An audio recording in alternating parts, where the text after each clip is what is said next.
यात्रा के इस भाग में आप मिलेंगे हिमालय की ही तरह निर्मम कठोर हिमालय वासियों के जीवन से व इस सब के परे उनके दृढ़ संकल्पों तले पर्वतों को बौना कर देने का साहस।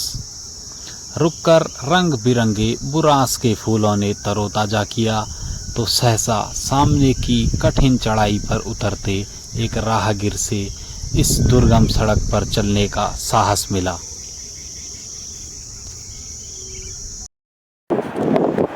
इधर के लोग हैं ना, जिंदगी इधर है,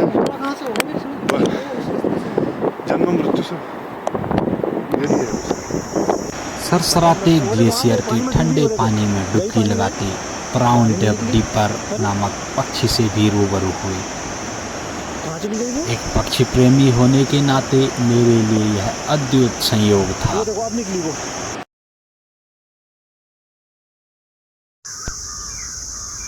लिहाजा सड़क दरबदर और भी अधिक कठिनाइयां पैदा करती रही।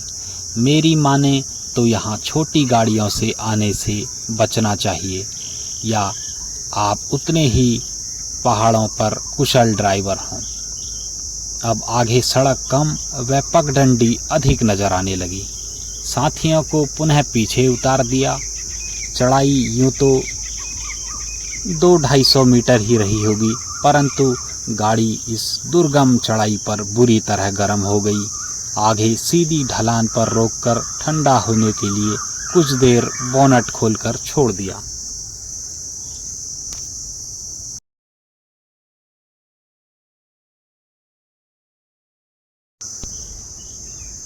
पत्थरों के ऊंचे बोल्डर, नाले, बर्फ से होकर हम एक अप्रत्याशित ऊंचाई पर भव्य हिमालय की गोद में थे। दूर दूर तक फैले पर्वत शिखर मानो गले लगाने को आतुर हों।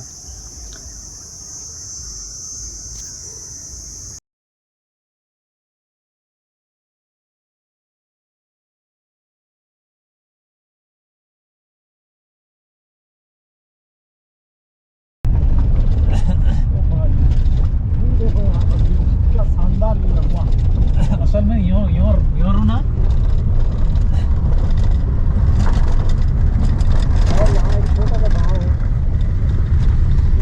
भाई साहब, हमारा ये सब गाँव तो देखो क्या आनंद है।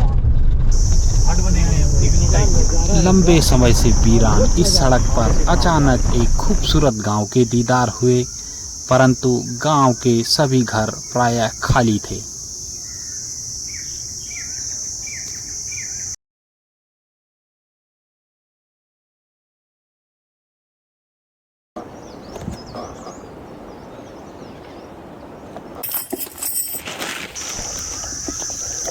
थके हारे गांव के ऊपरी सतह को तंबू लगाने के लिए चुना।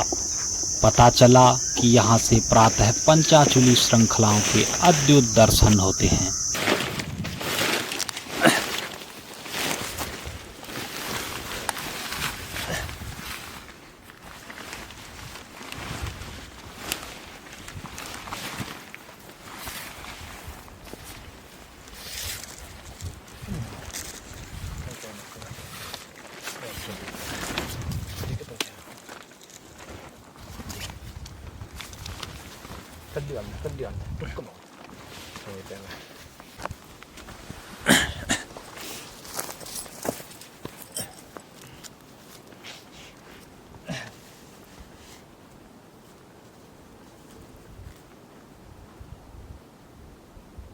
आज पैक सब यूज है ज्ञान वीकले टैगला सब यूज है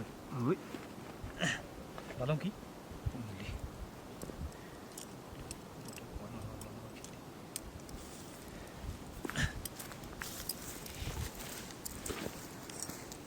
यहाँ में बहुत से पूरा जड़ तक खींच दिया। एक पैक थोड़ा लंबा से माउंट ट्रैक का नाम है। एक माउंट ट्रैक भाई, एक नाम है माउंट ट्रैक तवेत भाई। MT 500 से नहीं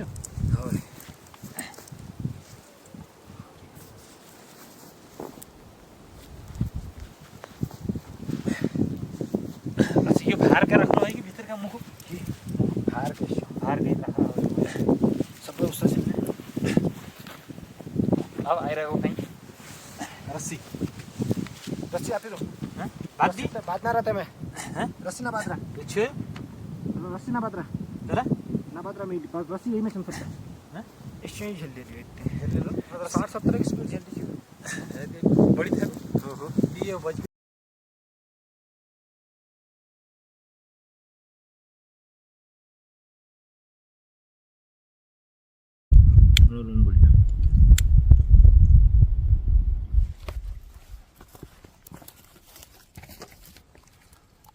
इधर तो वैसा ही छूट गया रुक जा हो बदल बलंदी निमात ना जागा हैं निमात ना जा जलना तो लेट है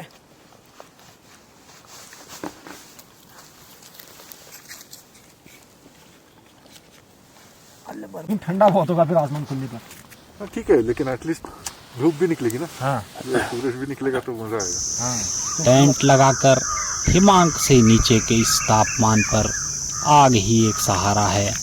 आग जलाई एवं कुछ देर में ही दीपू भाई की गुड़गुड़ी कड़क चाय की चुस्कियों से शरीर को कुछ राहत मिली।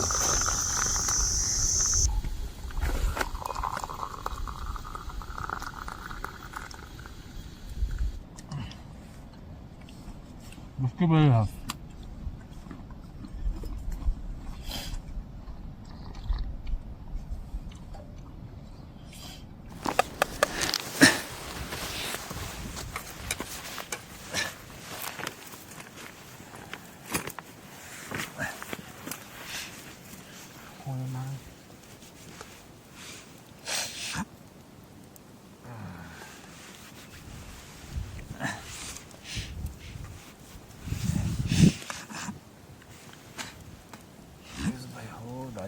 कसं अलग आनंद होने को अब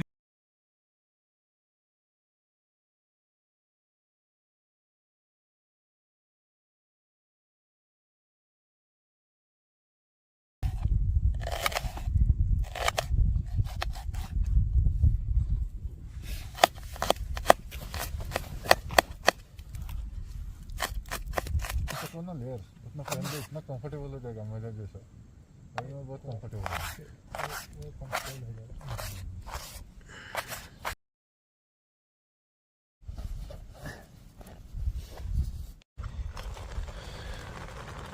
हो गया चावल इधर लगा दी।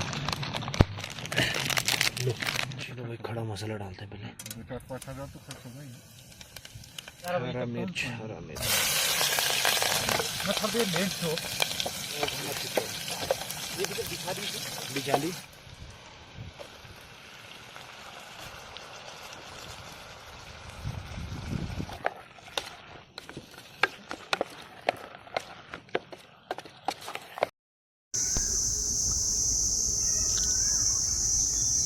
कुछ देर बाद खाने की तैयारी शुरू हुई। विषम भौगोलिक परिस्थितियों के बावजूद दीपक भाई के द्वारा बनाया गया लजीज मसालेदार बासमती राइस पाया।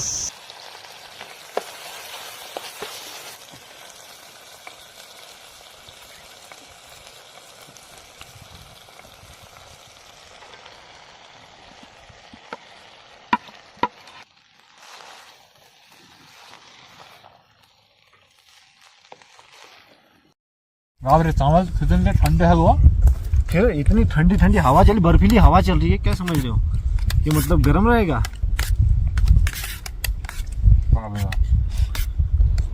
रात में तापमान -7 डिग्री के आसपास था मगर स्लीपिंग बैग में अच्छी खासी नींद हुई।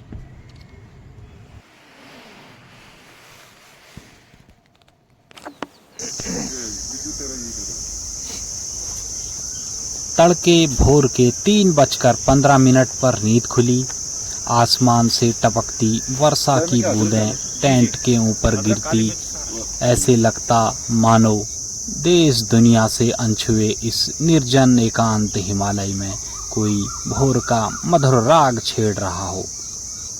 वर्षा के डर एवं पंचाचूली चोटियों के दर्शन न होने की घबराहट से पुनः नींद न आ सकी। सुबह 4:30 बजे सभी तंबू के बाहर निकले एवं रात में ठिठुरते कोयलों में हवा देकर आग जलाई। बहरहाल दीपक भाई की गर्मा गर्म चाय इस बर्फानी ठंडक से लड़ने में पुनः आगे बढ़ी।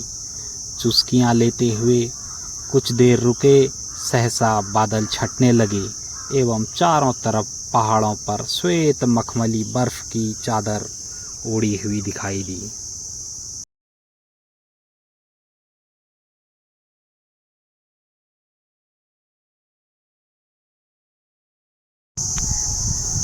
कुछ देर बाद उजाला बढ़ा तो घुमक्कड़ी जिज्ञासा जगी एवं सुदूरवर्ती इन हिमालय वासियों के घरों को बारीकी से जानने का सुअवसर प्राप्त हुआ। दिखलावटी छल प्रपंच की दुनिया से कोसों दूर इन हिमालय वासियों के घरों में ताले अवश्य लगाए हैं, परंतु कई कीमती सामान बाहर है जो कि इस मासूमियत भाव से छोड़ा गया है, ठीक उसी प्रकार सुरक्षित भी है।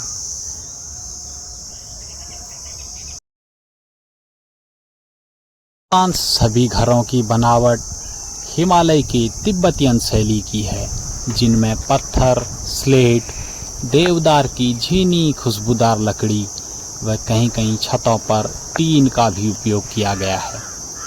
प्रायः सभी घर बड़े ही खूबसूरत लग रहे हैं। यहाँ के रहवासी अब भी विंटर माइग्रेशन पर हैं। शायद मई के पहले हफ्तों में उनकी बसावट से समुद्र तल से इतनी अधिक ऊंचाई पर होने के बावजूद यह गांव पुनः सजीवटता से गुंजायमान हो जाएगा।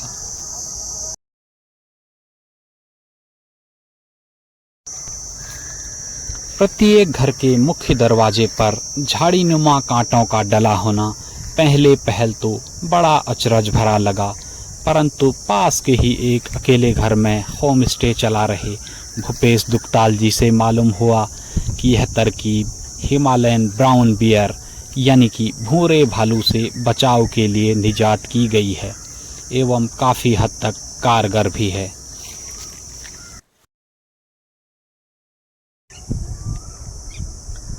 अत्यधिक सर्दी के कठिन दिनों में जब समूचा गांव खाली रहता है तो भोजन की तलाश में यह भूरे भालू, जिनकी सूंघने की क्षमता बहुत अधिक होती है, अपने मजबूत वजन से दरवाजे तोड़ अक्सर अंदर घुस जाते हैं, जिससे निजात पाने के लिए गांववासी विंटर माइग्रेशन में जाते समय यह कटीले झाड़ीनुमा पौधों को छोड़ गए हैं। जहां एक ओर हम जीवन की सभी मूलभूत सुविधाओं के बावजूद शिकायत करते रहते हैं, वहीं जीवन के इन दुर्गम इलाकों पर भी यह हिमालयवासी बड़ी खुशहाली के साथ जीवन व्यतीत कर रहे हैं।